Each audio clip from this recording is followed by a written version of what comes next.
welcome to Marian's World, and the very last page in my stitch journal starts today. I hope you're going to enjoy starting the stitching of a lovely winter wreath. The wreath I did earlier in the year was so popular and you all loved doing it. I thought I'd do a winter wreath, so it's not necessarily Christmas, and obviously different areas in the world are having different weather, but for here we had our first snow, and so I'm doing sort of winter flowers and a winter wreath. And I've really just loosely sketched some ideas. I don't have a pattern. I've taken my smallest hoop, which fits on the page, and I've just gone round the inside with my disappearing pen and drawn myself a circle. I'm going to hoop up for this, so I'll get that done and we'll be away. I'll be using a combination of my stranded cottons, my pearl cottons, and probably the crewel wools too. So I'm starting off with this really dark brown stranded cotton, and unusually for me, I've got all 6 strands in my needle, and I've got a decent eye so I can get my 6 strands through, and I want a sharp point. I've just made a little mark here of where my centre bottom is because I've got the hoop slightly sideways on my stand so that I can get the camera at the right angle. And I'm actually just going to running stitch right around this circle because I'm going to do my favourite stitch, which is whipped running stitch. And I think that's just a really nice base to get your design down on your page, because then you can work from that. And so I'm just going to use a small running stitch on my drawn line, and the running stitches are maybe 1/4 inch. Might actually end up being a shorter video today because unexpectedly my daughter was able to come home for a visit, and so I picked her up yesterday and she's with me for the next 5 days, which is wonderful because I don't think I'll be seeing her at Christmas this year. Just turn myself round here as I go. So it's lovely to have her home, but obviously my normal way of getting my stitchings done and things like that has just gone out of the window. We'll just see what happens and see how much I get done. With any luck, I'm going to be going to visit her in Paris as well before Christmas. So I'll be looking forward to that. Not quite sure how the advent diary is going to work if I'm not here, but I'm sure I'll work it out. You'll just have to bear with me and see what happens. It'll be exciting either way. Right, I'm going to get this right the way round, and then I'm going to whip back round, so I'm going to come back to you when I'm at that stage. Just coming round my circle with my whipping, and I've got all 6 strands of this really pretty variegated brown. It sort of goes from dark brown to a silver. There's actually a pale green in there as well, but I don't think I'm going to get that pale green on my whipping around. And all I'm doing is just coming from the same side of my running stitch every single time.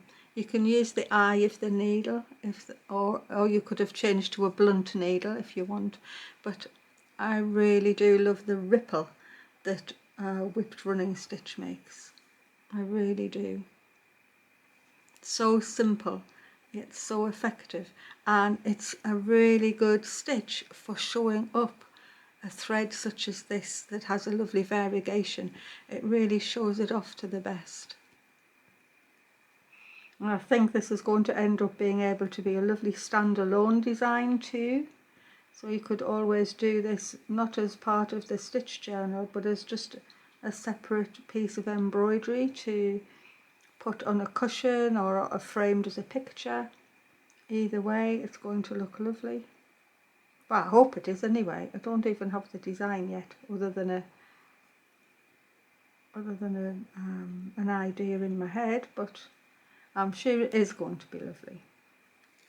Next, I'm going to use this sort of dark straw beige colour, and it's stranded cotton. I've separated 3 strands out, and I'm going to thread my needle with all 3. It's always better if you can separate the strands out and recombine them in your needle.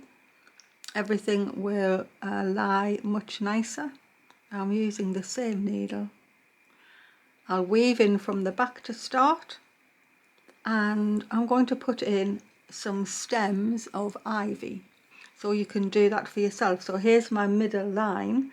I'm just going to come up here. I'm going to do a line that's going to go back round. It's going to curve in, and it's just going to keep curving around, and somehow I'm going to end up the top with a little leaf going off here, and probably something coming down there. So it's sort of that type of a thing. So you just need to do a little line coming around, and just sort of look at a photo to see how ivy grows, and all of a sudden you just need to put a few curving lines in and you're there. I'm actually going to do this with chain stitch, so I'm just going to, I've got enough slack in my hoop that I'm just pushing up on the underside with my non-dominant hand, which for me is my right hand, and that means I can take my little bite with my needle and pull through to make a chain stitch. And I'm just going to follow my line, and if I want to sort of go off at funny angles, then I'll do that as I go. But at the minute I'm just happy to, sometimes I put a line down and then the needle wants to go somewhere else, and then I go somewhere else. But at the moment I'm just laying my loop, taking about 1/4 inch stitch, come up through my loop, and there's my chain stitch getting made. And my right thumb comes in to help tighten the thread and make sure that the loop's there ready for the next stitch. You sort of, both hands are working together.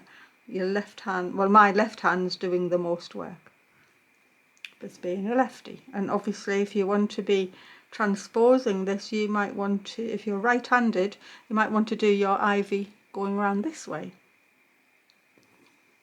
because it might be easier for you to work around that way around. Obviously I always choose the easiest way around for myself to work. I'm going to take my needle down there, and I'm going to make it look as if the ivy is going underneath this wreath, and then when I come to this bit it can come back on top. So now I'll be able to make my ivy look like it's growing around my base circle.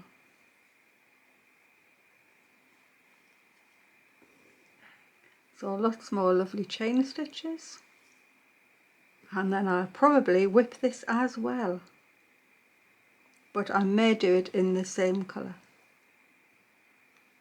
Right, so I'm going to lead this over the top, and actually I'm just on the edge of where I can manage. I'm going to lay in a little bit more and turn my hoop entirely so I can work on this top bit. I've got my ivy stem laid in, and as you can see I didn't really keep to the lines that I drew in, because as I stitched, my needle and thread were taking a nicer line, and so I just went with that because these lines will come off. So if you feel that when you draw something on that you want to take a different line, you don't have to slavishly keep to what you've done. Just go with the flow of your stitching, and even try not putting the lines on at all. Normally I wouldn't put lines on, I would just see how it went. And also I have been referring to, sometimes I've been looking at photographs of growing ivy just to see how their stems go. So anyway, I've got up to here. I've also taken some in front of my wreath and some behind. It's in front, here's behind, and behind. And so as I'm going to whip back down, this is going to make just a lovely line. And I'm whipping in the same colour, but it has an absolutely totally different effect with the chain stitch than it did with the running stitch. with running stitch, the whipping makes this slightly wiggly line that's really pleasing in that respect. When you whip chain stitch, what happens is you sort of bring the little chain together and it makes a more solid line, and it flattens and straightens the line out, and so what you get is just this lovely raised up piece of work that I absolutely love.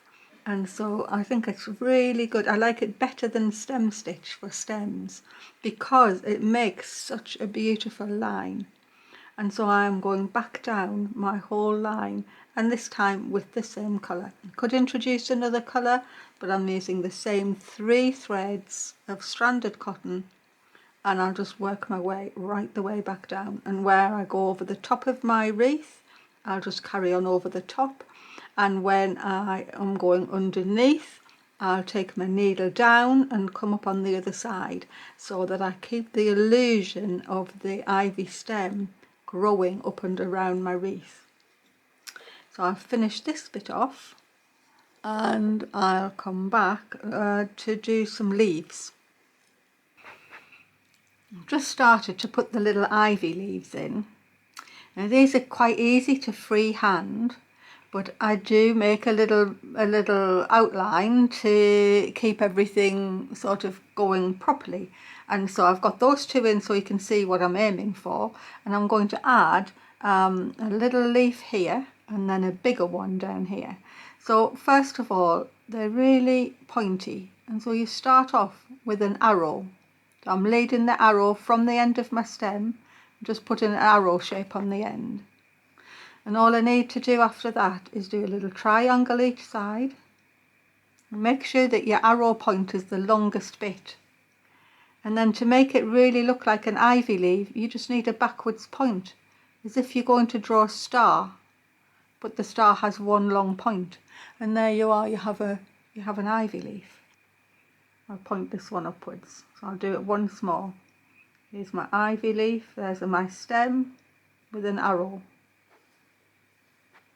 And do an upward facing triangle and a backwards facing triangle. I've got my dark green. This is quite what I'd say is like a forest green. I'm using all 6 strands again. So I'll try this one first because it's the one I can work on the easiest. So if I come up at the point, I just need to lay my stitches where they need to go, which sounds simple, but actually it is. I don't want lots of little stitches here. I want the thread to lie smoothly because ivy is quite glossy, and so to mimic that I want the thread to lie as smoothly as possible. And so I'm just going to come down with my stitches either side of that central stitch. It's not necessarily leaf stitch, but you know, it's starting to be. I'll widen it out a little bit. Get down to where I know my leaf's going to end, and then I'm actually just going to fill in from this end, from this side. Because I know I'm going to stitch over the top of this. So I'll go out to the point, bring that down to here as well, because all the veins have to come from this central point of the leaf. And actually it only takes a few stitches to lay these in.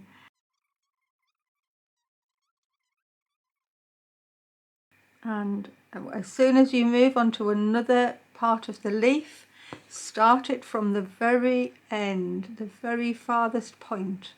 It's always better to work down into it than up towards the point. Always work from the middle of a leaf outwards and fill in each side or each part of the leaf. So now you can see there that I have half of the leaf already done, and I'll come back up to here to finish this leaf off. And that's it. And so I will just, don't normally strand across, but I'm going to just come up there ready for that one, and I'll use this bit of thread up. I've got 2 strands in my needle of the same thread that I've done for the stems. I'm going to start up at the point wherever I think I need to get to. I don't want to go right down to the very end, but I'm going to lead this stitch right to down the middle. And don't need to pull it too tightly. You want these veins to be lying on top of your previously put down stitches, but I'm leading them all down to the middle. And just making sure they lie on top. I'll put all 5 in and then see if I want to put an extra stitch on. So there's my 5, and I think I do want to thicken this one up. I'll go back up to the top, lie another stitch in. I think I actually want to put another one in there as well. So sort of variegated leaves, or the leaf veins, however you feel like it at the time. This one's looking more of a variegation than just the leaf vein. So actually what I can do now is I can just use the rest of this thread to lie a stalk in to join it to my main stem, and I'll just do that in running stitch. I'll go back up, so that's double running stitch. I find that I hardly ever use stem stitch for these. It's because I like the whipped chain and the whipped running stitch more, and so I'll whip that one back. And I only didn't do chain because I knew I didn't have enough thread in my needle to do chain. If you have enough thread and you want to do that in chain stitch, you can, but I've just done that in whipped double running stitch, and I'll fasten off underneath. Here's one of the last big ivy leaf I'm putting in for the moment. I've drawn it exactly the same, started off with my arrow shape there, and then a forward triangle and a backward triangle. That is all you need to make a convincing ivy.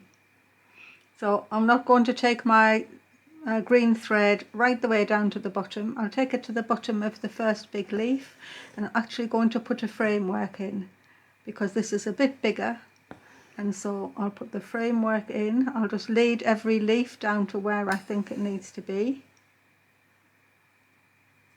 and then I'll work outward from all of those leaves. So you can see they're all leading back to a point on the central line. Put a knot, there we go. They're leading back to a point on the central line. They're not necessarily all together. And that lets me have room to get the stitching in.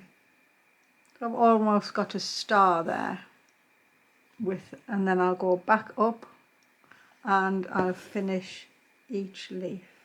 And I'm going to make the stitches a little bit shorter and then a little bit longer, just as they fit in. I can audition them just like doing long and short, but I'm not actually doing long and short at the moment. I am just doing sort of, I suppose, satin stitch. They're just lying next to each other, but I sometimes do a short stitch, and then the next one down I do a long one that covers over the end of that one. So there's my short stitching, and this one's going to come down and it'll camouflage the end of that.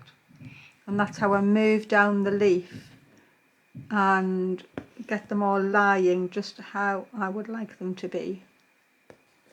And before I go any further, I come back up and do the other side.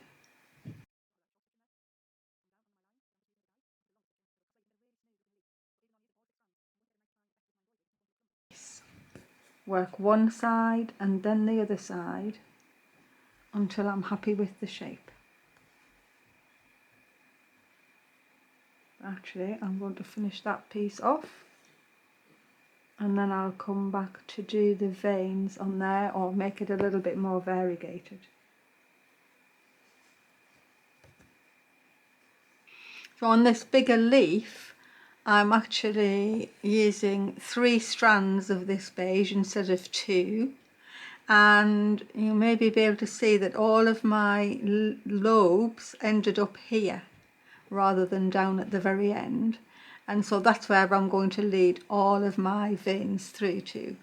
And so I'm going to put them in with one stitch first. So again, it's more like getting your skeleton in and then going from there.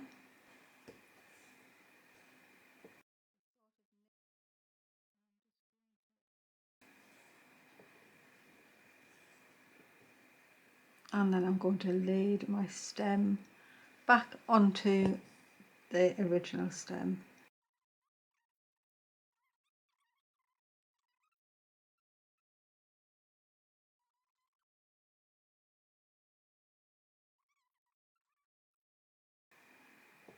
And there we are, one lovely ivy leaf. Now, I've changed my needle to one with a little bit of a bigger eye, and I've got all 6 strands of this lovely red. Now, to sort of show you the different sort of a red I've got, that's more what I would call a tomato red. So this is quite a dark one, and the reason I've got the red in is because I'm going to lead some stems up this side, and I want them to be like dogwood, which is cornus, and there's a beautiful variety. I think I've got 3 different kinds in my garden, but one of them is called Cornus alba elegantissima, and in the winter, once the leaves have dropped, the stems are the most beautiful red, and they get more red as they get further to the tip, and at the bottom they're orangey red. And I thought if I put the stems in with a chain stitch with this red, and then I whip the stitch with this variegated pearl towards the bottom, I could really replicate the look of the beautiful winter stems of the cornus. So I'll just lead these chain stitches up in a sweeping curve. You can see I just drew in sort of some arcs, not too twiddly, because these stems are quite, you know, they're usually quite curved, but they're not very angular or anything. So just going to lead this red up. I think it'll be a good colour for this winter wreath.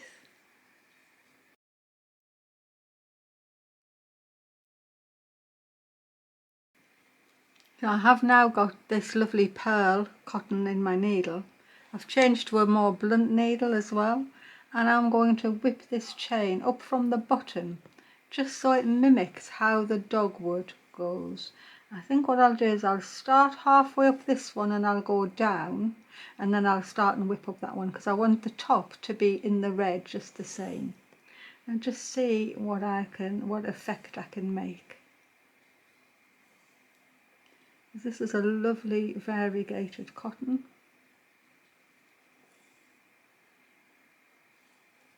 I'll just whip right down to the bottom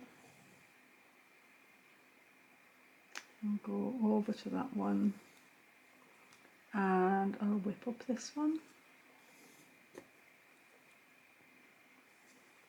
So no need to go through the fabric, and what it does is it closes up that chain stitch as well, just makes it into something more just beautiful. I think that's maybe as far up there as I want to go with the orange. I'm going to come down there and just take it a little way up. Go over there and down, because it's going underneath my circular part. And come up again and a little way up this stem.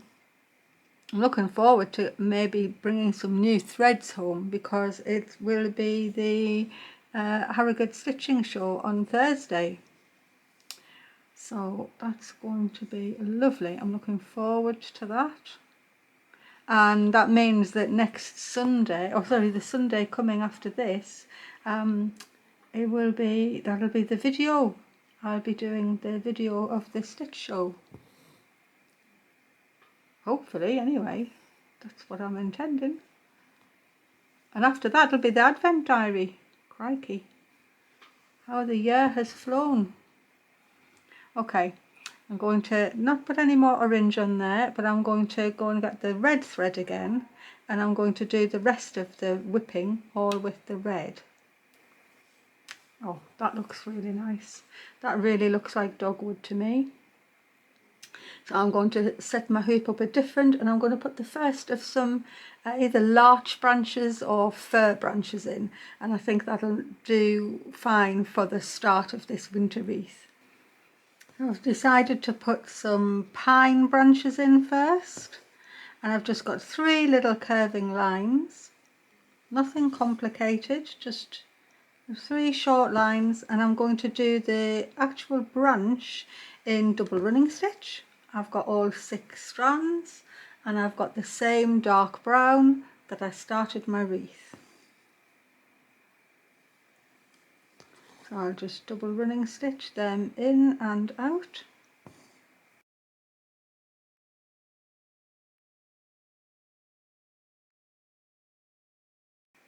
Just leave that brown up there because I might need it. But I'm now going to add some lovely green. I've got this pearl, which I think I'm going to use. You could use 3 strands of stranded in place of this, or use the pearl cotton if you've got it. And now all I need to do is put some lovely side branches on, side leaves, or needles really what they are. And I'm just going to very quickly go in and out and work up one side and down the other so that I can keep coming back to the start and I don't have to finish anywhere out of the way. You know, I don't want to finish up here in the middle and have to wind my thread through. If I do it this way, I can end up coming back to the middle all the time.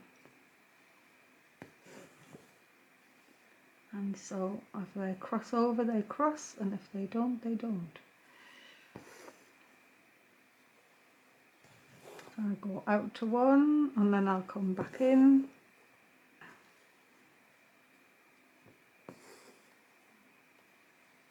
Keep them consistent in their size. They don't want to narrow down as they get to the top or anything. They sort of need to keep being the size they are.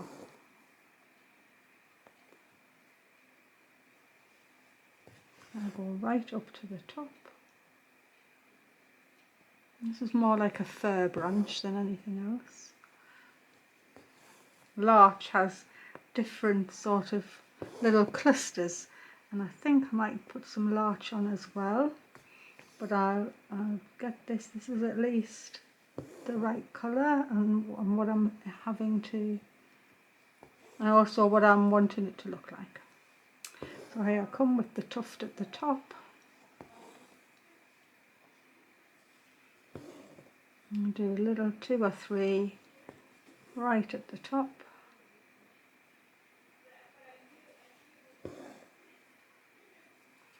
And then back down the other side.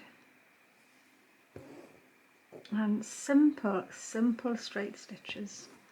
You can just keep going out if you want. I'm going to go out to this side every time and just lead them wherever you think they're going to look the best. But you don't want them to be regular really. You want them to be, you know, a little bit, some going this way, some going that way. As long as you lead them down the stem, and so the stem, as they go up the stem, they sort of got a regular point where they contact, but the actual where they end up can be different.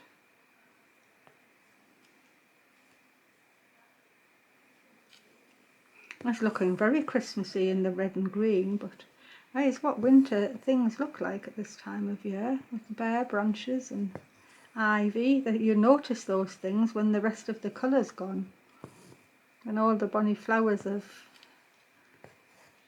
gone away.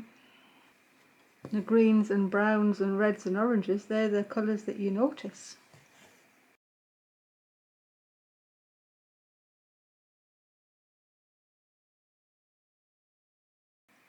And so now I can do these two as well. And I'll just do exactly the same thing, and I'm not going to bother if it crosses over anywhere, because if you had a live branch, the needles and the leaves would be crossing all over the place, and that's just what makes it beautiful. And I'm going to put another one of these branches over on this side, and I think I'll show you what that looks like when I'm finished. And here's how I'm leaving it for this week. So I have finished off the leaves on the pine branches, and I added 3 little sprigs over there. They're exactly the same. They march down the stem equally, but where they end up can be wiggly, if you know what I mean, and that makes them look really natural. I thought I was going to add a big ivy leaf there, and I might still have room or I might not, but I know that I'm going to have hellebore here, maybe some holly leaves, maybe some berries or some cones, pine cones or larch cones coming up here, and then maybe some little tiny ivy leaves coming off there. But I think that's a good start, and this has worked really well, this beautiful dogwood here. I really like it. Anyway, I hope you enjoy it, and I hope you're going to enjoy doing this lovely winter wreath. Well, I think that's a really good start, and I'm really pleased with the way that's looking. The lovely whipped chain stitch of the dogwood is just looking super lovely. Whipping the chain just brings those stitches together and makes such a lovely line. So if you haven't got dogwood in your garden and you want to sub in something else, maybe you grow something that's going to look gorgeous on there too, I think if you can make this your own and make little adjustments so that you're reflecting what you have, then it'll be just lovely. And so I hope you're going to enjoy stitching along with that. It's hard to believe it's the last page. This week's Sunday video will be the visit to the Knitting and Stitching show at Harrogate, because it's tomorrow. That's when I'm going, and I'm really looking forward to seeing what's there this year. It's always a pleasure to go, and I hope that if you use the discount code to get your own tickets, that you'll enjoy it too, whichever day that you're going. It's actually on from Thursday to Sunday. I'm not sure that there are any pre-order tickets left to get, but I don't know, I'd have to check the website. And I'm looking forward to seeing anybody. If you see me there, by all means say hello. I'll be over the moon to say hello to anybody that recognises me if you do. But I'll be dressed in something colourful. I've had suggestions if I should be wearing my wool skirt, or I thought I was going to wear my tablecloth blouse, but we'll see. It's actually quite warm in there because there's so many people, so one of my pretty dresses or my tablecloth blouse might win the day over the woolly skirt. I'll just have to wait and see. If I'd had my coat done, I would have been wearing that, but of course I check my coat in at the front, so that wouldn't have been any good at all. Oh, I'll just go and see Misty. I just picked her up for a little minute. Poor old Misty. She's very rarely seen on camera, but she's getting so old. She's 24 now, and she is failing a bit, but there she is, aren't you, Misty? Anyway, so Harrogate Stitch show tomorrow. The video, I'll hopefully have it done for you for Sunday, and that'll be the last of the big videos on a Sunday, because I'll be into the Advent diary after that. Bye, Misty. She's off upstairs, I think. And there's all sorts coming for the Advent diary. I've actually started filming some of the little bits for it ahead of time, because that's the only way I can cope with it. really. So there'll be the advent garland, and then there'll be all sorts of little bits and pieces coming along as well. There's some good recipes, and they'll be for gifts and things like that.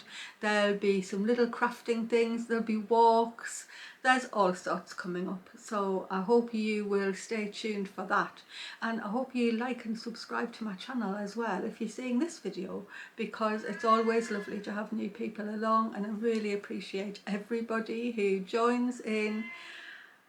It's overwhelming at times to realise how many people are now tuning in to my videos, and it's wonderful. Thank you all so very much. I really appreciate it all.